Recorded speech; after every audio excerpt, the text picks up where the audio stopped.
Merci beaucoup, docteur Tokofaï, d'être passé sur le plateau de santé d'abord. Voilà, mesdames et messieurs, c'est la fin de cette émission. Tout le plaisir a été pour nous de vous l'avoir présenté. On se retrouve le mardi prochain, si tout va bien. D'ici là, portez-vous bien et excellente fin de soirée sur la première. Au revoir.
En vacances, Caleb et Rodney passent quelques jours avec leur père pour permettre à leur mère et son nouveau mari d'en profiter aussi. J'avais à peu près votre âge, comme mon père m'a appris. Tout homme qui se respecte doit savoir se servir convenablement d'une arme. Petit malin, la première règle, c'est évidemment de tirer sur personne. Sinon, gardez toujours son arme pointée vers le bas. Et laissez le cran de sûreté jusqu'au dernier moment.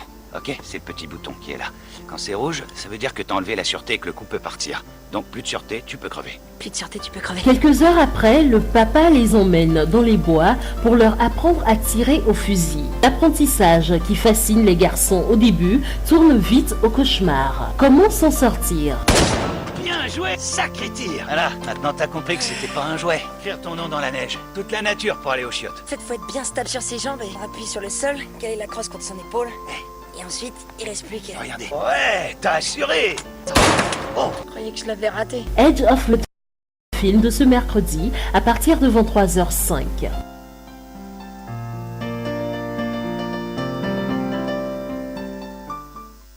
Après les primes de sélection mouvementées, plein d'ambiance et très riche en couleurs, avec un public enthousiasmé,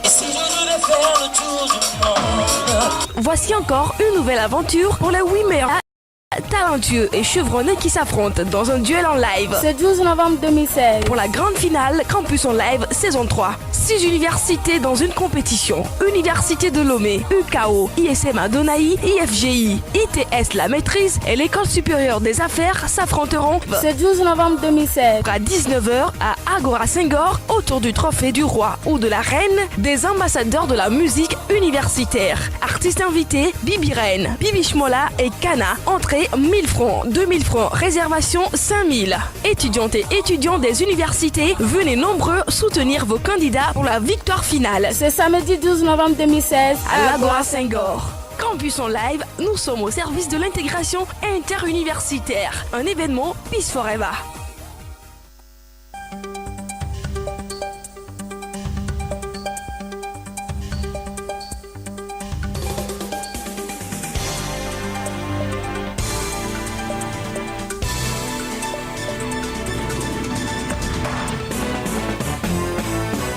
La TVT au cœur de l'information.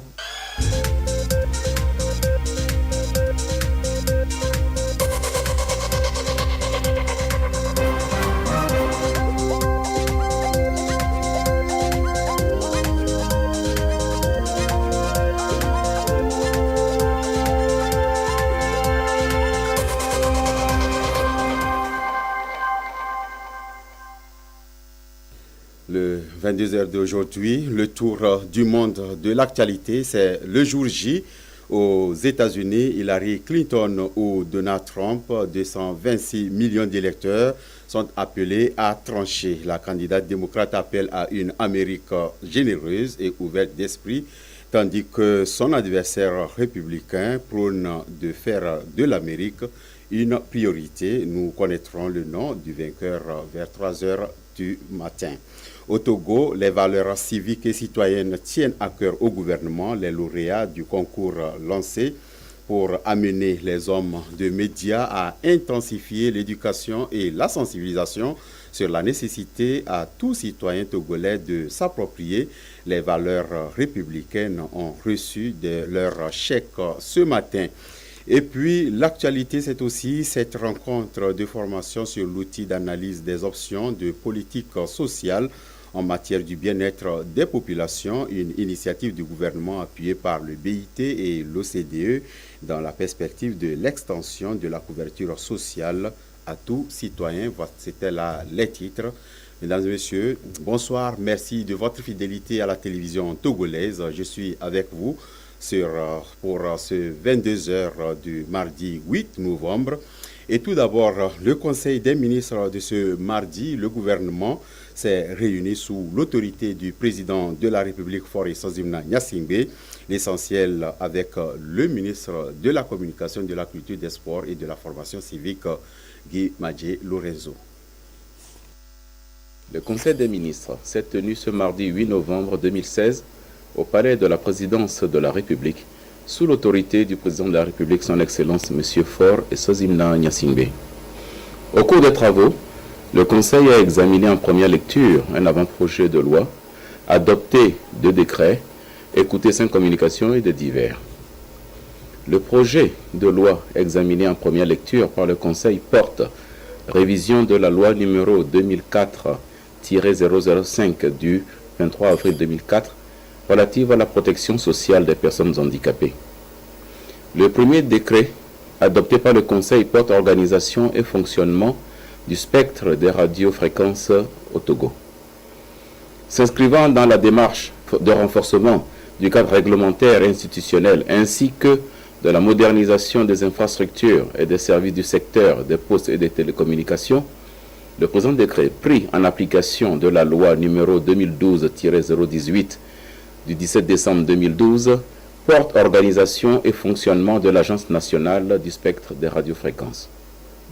Cette agence a pour mission d'assurer l'attribution des fréquences aux différentes administrations et autorités affectataires, la gestion et l'assignation des fréquences radio électriques nécessaires au réseau de diffusion sonore et télévisuelle, ainsi que la coordination des fréquences aux frontières du Togo et les positions de notre pays à l'international. Le deuxième décret pris par le Conseil porte organisation et fonctionnement du ministère de la fonction publique, du travail et de la réforme administrative et fixe les attributions du dit ministre. Au titre des communications, la première suivie par le Conseil est relative à la participation du Togo à la TIGA organisée par la coopération japonaise les 27 et 28 août 2016 à Nairobi au Kenya. Organisée autour de la problématique du développement économique de l'Afrique à travers l'aménagement des réseaux logistiques pour la création d'un anneau de croissance en Afrique de l'Ouest, cette rencontre a permis à notre pays de soumettre 2 projets de requête pour financement. Le premier vise la réhabilitation et la construction du backbone Lomé-Senkasé. Ce projet répond à la volonté du gouvernement togolais de déployer l'Internet haut débit sur l'ensemble du territoire national et de relier Lomé à Senkasé en fibre optique. La mise en œuvre de ce projet assurera la baisse des coûts de communication et améliorera très significativement la qualité de service au Togo et dans les échanges avec la sous-région et plus largement le reste du monde. Le second projet, quant à lui, porte création d'une technopole comprenant un data center et un centre d'innovation. Il s'inscrit également dans la droite ligne de la stratégie de l'État de faire du Togo un véritable hub numérique dans la sous-région. La seconde communication suivie par le Conseil est relative au renforcement de la collaboration entre les sociétés d'État Togo Télécom et Togo Cellulaire et à l'avancement du programme de transformation engagé sur les instructions du président de la République avec pour objectif de rattraper le retard accusé par notre pays en matière de connectivité et pour assurer un accès de qualité aux services de téléphonie pour tous et à des coûts abordables. Le processus de transformation se déroule d'une manière participative et prend en compte des propositions émanant des cadres et des experts des 2 sociétés. Ainsi, un diagnostic sans complaisance de l'existant a été dressé et les premiers résultats engrangés sur le terrain depuis le début du processus sont encourageants. La prochaine étape sera la réorganisation des 2 sociétés d'État en un groupe avec une filiale infrastructure fixe mobile chargée des investissements, une filiale installation et support à la maintenance regroupant les équipes d'intervention terrain et une filiale service fixe mobile qui proposera des offres convergentes et innovantes aux clients particuliers et aux entreprises à des prix très attractifs. La troisième communication écoutée par le Conseil est relative à l'évolution des activités du projet du gazoduc de l'Afrique de l'Ouest. Conçu pour assurer le transport du gaz naturel du Nigeria afin d'approvisionner le Bénin, le Ghana et le Togo, il apparaît que le projet traverse quelques difficultés essentiellement dues à des cumuls d'arriérés nécessitant plusieurs rencontres de haut niveau entre les pays membres.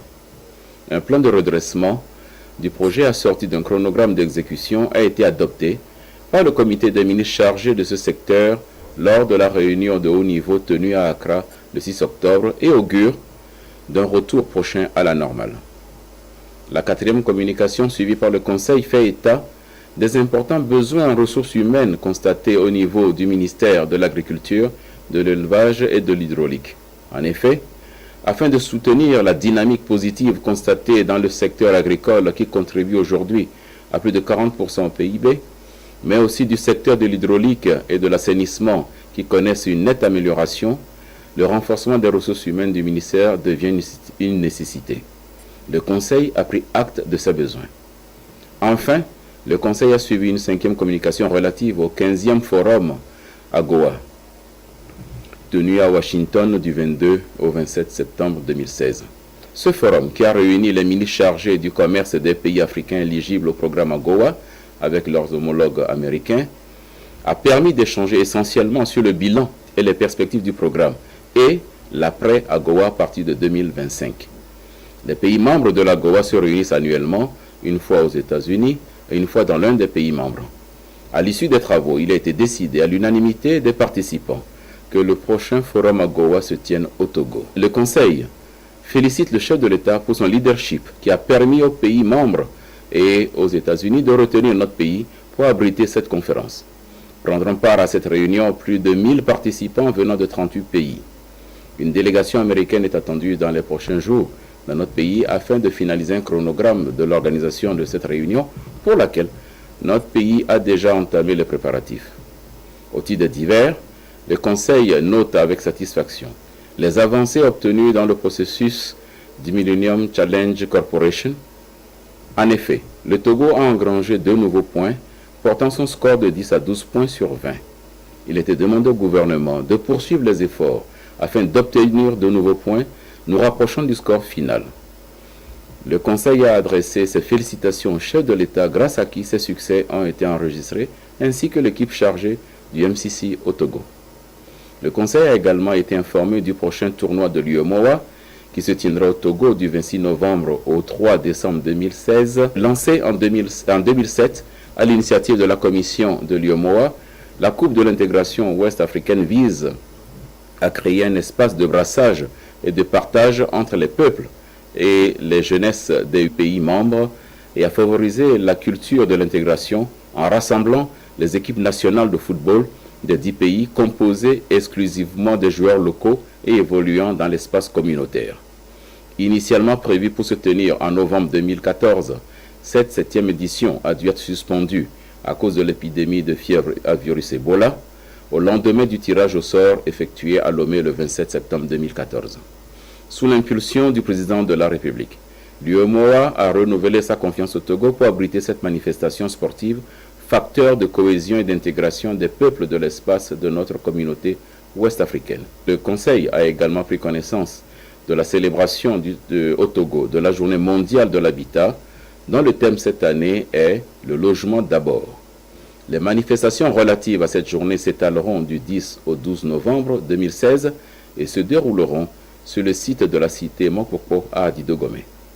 Ce site abrite la phase pilote du programme de construction des logements sociaux. Le Conseil a aussi été informé de la réunion des ministres chargés de la sécurité organisée par le Conseil de l'Entente, dont la présidence est assurée par le chef de l'État du 8 au 11 novembre 2016 à Lomé. Le Conseil a pris connaissance également des conclusions de la réunion de la Flexing Bank tenue du 3 au 4 novembre dernier. Cette réunion qui a mobilisé certains membres du gouvernement, de Togo Invest et le secteur privé a permis d'aborder la problématique du financement des PME-PMI et du climat des affaires au Togo. Lors de cette rencontre, des échanges directs ont eu lieu entre cette institution bancaire et les entrepreneurs togolais. Enfin, 2 décrets de nomination ont été pris au titre du ministère des enseignements primaires et secondaires et de la formation professionnelle. Fait à Lomé, le 8 novembre 2016, le Conseil des ministres. Et concernant les décrets, le président de la République, sur proposition du ministre des enseignements primaires et secondaires et de la formation professionnelle, décrète, article 1er, M. Edjam Kossi, numéro matricule 059 162-U, professeur d'enseignement général, spécialité histoire et géographie, précédemment en service au Centre national d'information et d'orientation scolaire et professionnelle, est nommé directeur du centre. Son article 2 sont abrogées toutes dispositions antérieures contraires au présent décret. Article 3, le ministre des enseignements primaires, secondaires et de la formation professionnelle est chargé de l'exécution du présent décret qui sera publié au journal officiel de la République. Deuxième décret, le président de la République, sur proposition du ministre des enseignements primaires, secondaires et de la formation professionnelle. Il décrète, article 1er, M. Alégbe Tafa, numéro matricule 036 127-R, inspecteur de l'éducation nationale de classe exceptionnelle, spécialité mathématiques, précédemment chef de l'inspection secondaire de Bassar, est nommé directeur de l'enseignement secondaire général. Article 2 sont abrogées toutes dispositions antérieures contraires à ces présents décrets. Article 3, le ministre des enseignements primaires, secondaires et de la formation professionnelle est chargé de l'exécution des 10 décrets qui seront publiés au journal officiel de la République. Suite de ce journal, une nouvelle ère de coopération bilatérale dans le domaine maritime qui s'ouvre entre l'Égypte et le Togo. Le chef de l'État Faure Issozimna Gnassingbé s'est entretenu ce matin avec une délégation du transport maritime d'Égypte. Elle est conduite par Mohamed Ahmed El Dakak, vice-président du conseil d'administration du port d'Alexandrie. كنا بنتكلم اساسا في اتجاه محور تنميه العلاقات والتعاون في مجال. C'est une visite d'une délégation de transport maritime et nous sommes ici pour lancer la coopération dans le domaine du transport maritime et c'était le sujet principal de cette rencontre pour discuter les possibilités d'améliorer la coopération dans ce domaine. Le premier sujet, c'était la discussion des possibilités d'avoir une ligne maritime directe entre l'Égypte et l'Afrique de l'Ouest en général et le Togo en spécifique. L'autre sujet, c'était le sujet de formation. Il y a beaucoup de possibilités de formation, de coopération dans le domaine de formation parce que nous avons avec nous le doyen de la faculté de recherche maritime et aussi le doyen de la faculté d'ingénierie maritime. Et ils ont offert des bourses de coopération et de formation. Le troisième sujet actuellement, c'était la coopération dans le domaine de développement des ports parce que l'admiral est le représentant de le port autonome d'Alexandrie qui est le plus grand au Moyen-Orient et sur la mer Méditerranée et pour discuter aussi cette coopération avec le port autonome de Lomé mais aussi l'érosion côtière. Comme nous l'avons suivi, les échanges commerciaux entre le port d'Alexandrie et le port autonome de Lomé, les possibilités de développement des deux ports et la formation des jeunes au métier de la mer étaient les points notables au menu des échanges. Toujours au palais de la présidence de la République, le chef de l'État, Faure Issozimna Gnassingbé, s'est entretenu en seconde audience avec Madame l'ambassadeur du Maroc au Togo, son Excellence Neza Alaoui. Celle-ci, en fin de mission, est allé présenter ses civilités au président de la République. La diplomate marocaine n'a pas fait de déclaration à la presse à sa sortie d'audience. Et du côté de la primature, le Premier ministre Komissi Lom Klassou a reçu ce matin une délégation de l'UNESCO conduite par le directeur général adjoint de cette institution, M. Dang Qiang. Dang Qiang, c'est l'homme et son hôte ont échangé sur les sujets relatifs à la coopération entre l'UNESCO et le Togo, surtout des succès enregistrés par le Togo dans la mise en œuvre du nouvel agenda de développement durable. Nous l'écoutons au micro de Nathalie Paneghe. Je suis très heureux d'avoir cette opportunité de faire la discussion avec votre Premier ministre. C'est très utile. Nous discuter la coopération entre l'UNESCO et le Togo concernant le développement de l'éducation, parce que dans votre pays, vous avez un grand défi pour les mises en œuvre de la nouveau agenda pour le développement durable. Mais votre gouvernement a déjà obtenu grand succès. J'ai félicité le travail de le gouvernement de Togo et aussi nous allons continuer notre coopération pour faciliter et pour assister le gouvernement de continuer le travail pour obtenir l'objectif du développement durable à l'année 2030.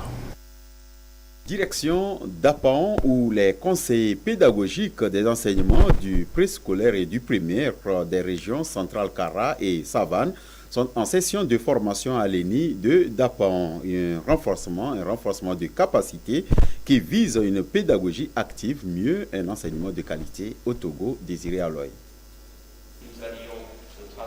Ils viennent des régions centrales, Kara et Savane, les conseillers pédagogiques de toutes les inspections du préscolaire et primaire, ici réunis pour une remise à niveau, un stage d'initiation aux pratiques pédagogiques actives pour répondre au programme sectoriel de l'éducation 2010-2020. Une session de formation pour améliorer la qualité des enseignements des élèves maîtres. Un personnel d'encadrement, s'il est bien outillé, donnera des résultats performants aux apprenants. C'est un besoin que le ministère a identifié et on a fait appel à des experts qui sont très expérimentés dans ces pratiques-là et qui sont venus en appui pour que nos enseignants enseignent mieux et que nos élèves apprennent mieux et qu'ils soient véritablement performants. Alors nous allons donner une formation à des techniques d'expression orale, des techniques d'expression écrite, des techniques de recherche en mathématiques et en études du milieu, histoire, géo et sciences, et des techniques d'éducation à la citoyenneté. Alors la particularité de ces stages, c'est qu'ils se passent aussi de manière active. C'est-à-dire ce que l'on apprend dans la salle de stage, dans la salle de classe, on va le vérifier en classe avec les élèves immédiatement. 3 semaines de formation avec le soutien du Centre international pour les pédagogies actives CIPAC France et AFD, Agence française de développement. Une fois outillés, les bénéficiaires seront engagés à accompagner et encadrer l'intégration des pratiques de pédagogie active comme démarche privilégiée de formation dans les ENI et établissements scolaires. Autre intérêt, assurer un suivi régulier des cellules pédagogiques dans les écoles associées. L'actualité du jour, c'est aussi cette rencontre de formation sur l'outil d'analyse des options de politique sociale en matière du bien-être des populations, une initiative du gouvernement togolais appuyée par le Bureau international du travail BIT et l'Organisation pour la coopération et le développement économique OCDE dans la perspective de l'extension de la couverture sociale à tous les citoyens. Selon le ministère de la fonction publique, du travail et de la réforme administrative, moins de 10% de la population togolaise bénéficie de la protection sociale. L'ambition du gouvernement à moyen et long terme est de porter la couverture sociale à l'ensemble des citoyens. Pour réussir ce pari, il importe d'analyser tout le système de protection sociale. Le Togo a alors choisi de mener cet exercice avec l'outil d'analyse des options de politique sociale, SPOT. Il permet donc aux décideurs de pouvoir déterminer entre différentes options de politique possibles, celles qui sont les plus faisables politiquement, financièrement, et qui aussi permettent d'avoir le meilleur impact en termes des services rendus aux populations. Le SPOT est développé par le Bureau international du travail et l'Organisation pour la coopération et le développement économique OCDE de l'Union européenne. Le Togo est l'un des 10 pays au monde à l'expérimenter et les attentes sont énormes. Dès que ces analyses seront terminées, que des recommandations seront prêtes, qu'elles seront soumises à des sessions de dialogue national. Ces sessions de dialogue national dégageront des priorités pour des prestations à fournir. La coordinatrice résidente du système des Nations Unies et le représentant du ministre de la fonction publique et du travail ont souligné l'importance de promouvoir la protection sociale comme droit fondamental reconnu à tous tout au long du cycle de vie. Comment réussir une planification budgétaire et bien gérer les ressources financières mobilisées et où trouver ces ressources?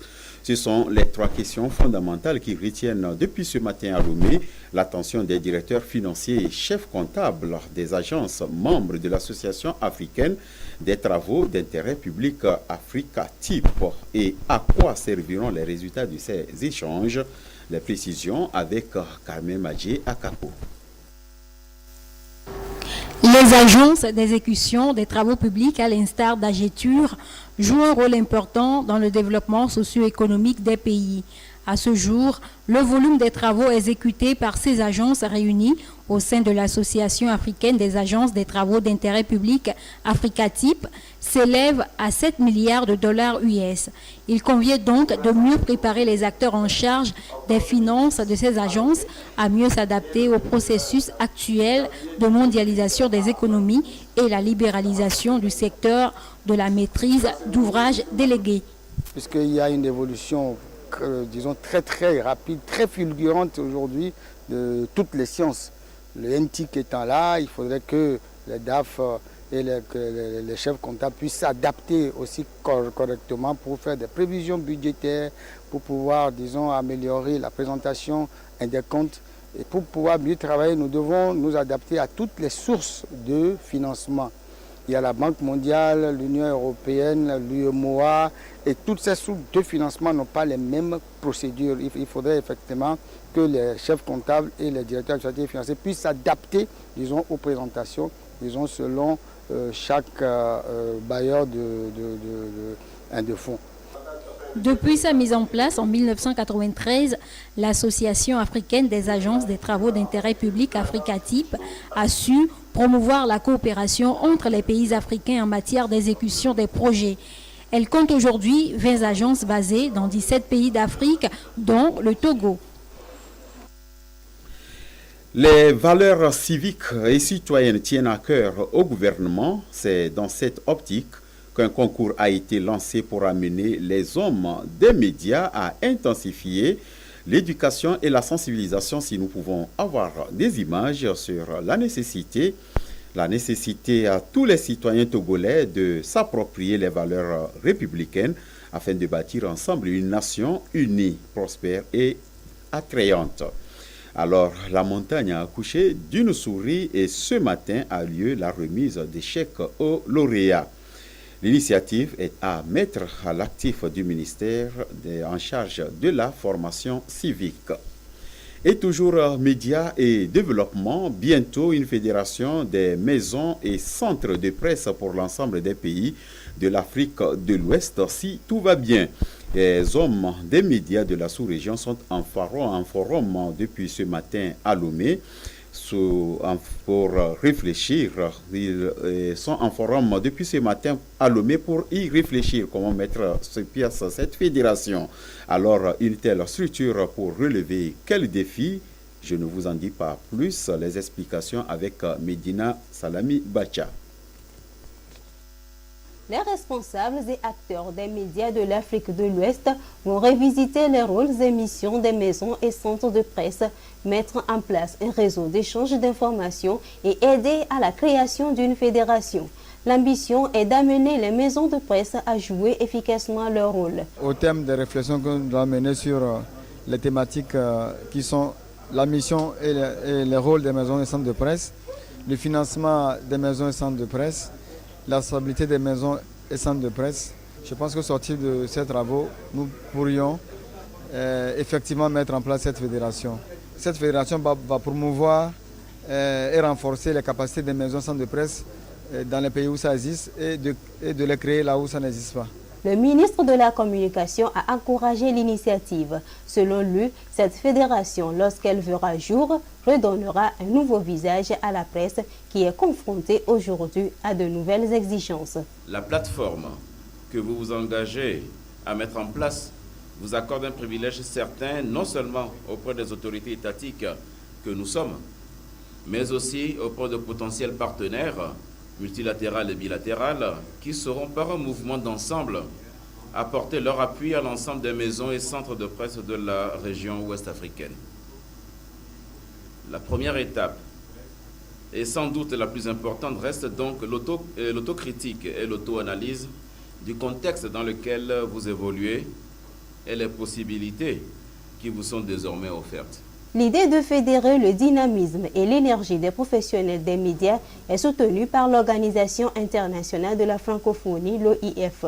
L'OIF se dit disponible à accompagner cette vision de vitaliser l'espace médiatique en Afrique de l'Ouest.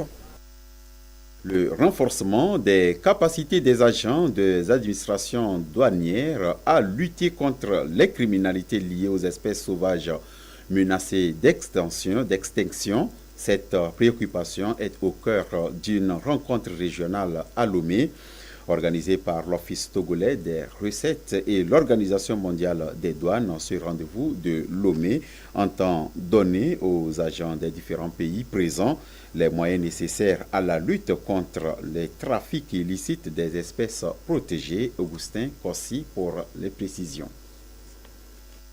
Les trafics illicites des espèces protégées, un sujet inscrit au rang des priorités de l'Organisation mondiale des douanes, OMD.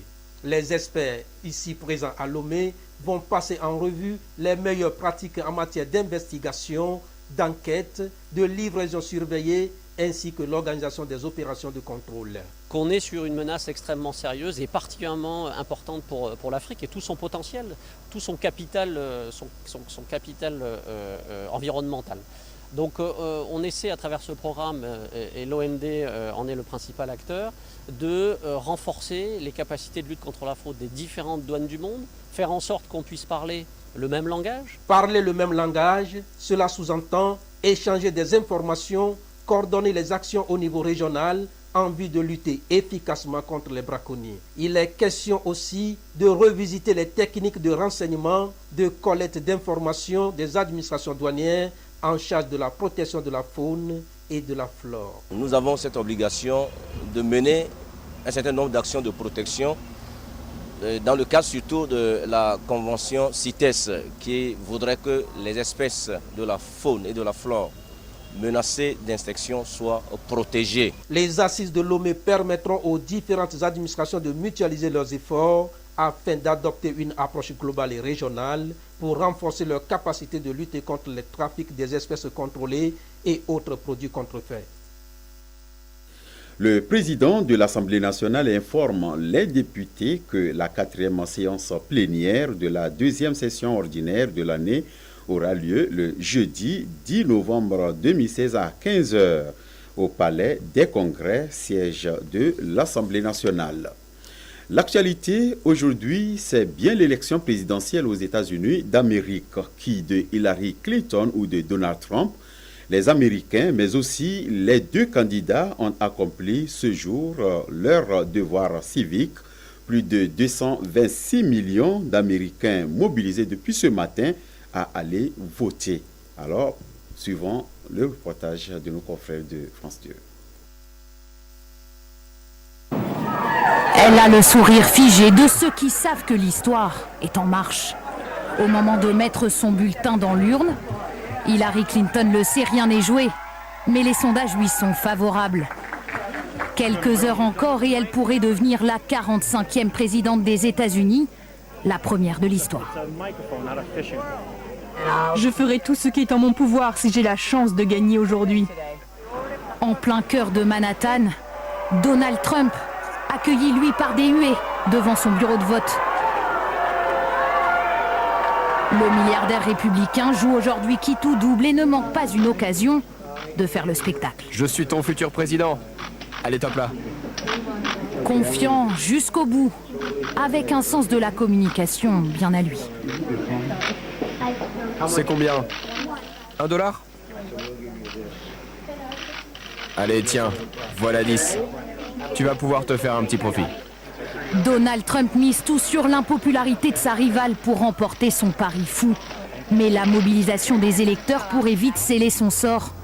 Aux 4 coins du pays, de l'Ohio à la Virginie, les Américains se sont déplacés en masse. Pas mécontents d'en finir avec une campagne particulièrement dure. Ce que j'en pense, je suis bien content que ça se termine. On va enfin savoir. Plus de suspense en revanche à Dixville Notch, New Hampshire. 7 électeurs seulement dans le village et le résultat est sans appel. Avantage, Hillary. Et plus de suspense, nous connaîtrons le nom du vainqueur vers 3 heures, temps universel. Un nouveau recueil de poèmes dans les rayons de librairie et bibliothèque, il est intitulé « Là où je ne suis pas ». C'est un chef-d'œuvre de l'écrivaine togolais Germaine Kouméalo Anaté qu'on ne présente plus. Dans cette nouvelle parution, l'auteur s'intéresse à la condition humaine et promet à ses lecteurs un monde meilleur. La présentation de l'ouvrage avec Sonia Ameniko et Carmel Madjé Akapo. Là où je ne suis pas, un nouveau recueil, le 3e du genre de l'écrivain poète Germaine Kouméalo Anaté. Dans ce bouquin de 25 poèmes structurés en 3 parties, l'auteur pose un regard poignant sur les conditions humaines sous une forme de révélation intérieure décrite dans un style très soutenu. D'où l'intérêt de la matière poétique pour les mordus de la langue de Molière. J'estime que là où le poète ne peut pas poser les problèmes dans des formes de vers, elle utilise la prose poétique pour mieux tendre vers la description. Ensuite, cela nous donne à comprendre qu'il y a une certaine ondulation dans l'inspiration poétique. Là où je ne suis pas est non seulement une interrogation, mais aussi une interpellation dans laquelle le poète aspire à un monde meilleur. C'est décrit la situation d'exil dans laquelle nous nous retrouvons souvent, beaucoup d'entre nous, soit à cause des voyages ou pour d'autres raisons également. C'est notre interrogation sur notre monde, sur ce monde de chaos que nous vivons au quotidien. Ce sont des valeurs dans lesquelles je ne me reconnais pas. Je ne suis pas dans ce monde et je rêve d'un autre monde. Je rêve des hommes debout, des hommes qui ont d'autres valeurs. Germaine Kouméalo Anaté est titulaire d'un diplôme approfondi en sciences de l'information et de la communication.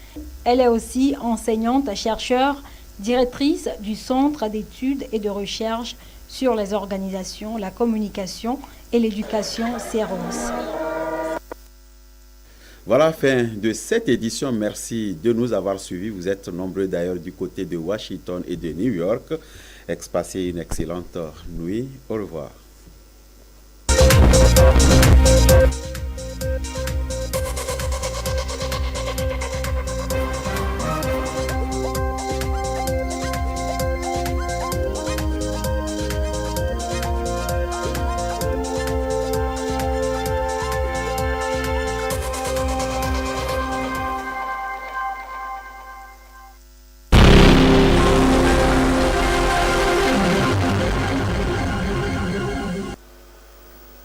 La La TVT et le port autonome de Lomé vous présentent la météo. Port autonome de Lomé, faire plus qu'hier et davantage demain. Vous êtes, mesdames et messieurs, les bienvenus aussi dans ce deuxième bulletin météo des prochaines 24 heures de la semaine sur la télévision togolaise qui, en tout cas, va nous permettre d'avoir une longueur d'avance sur le temps. Intéressons-nous justement pour commencer à notre pays, le Togo, où l'état du ciel sera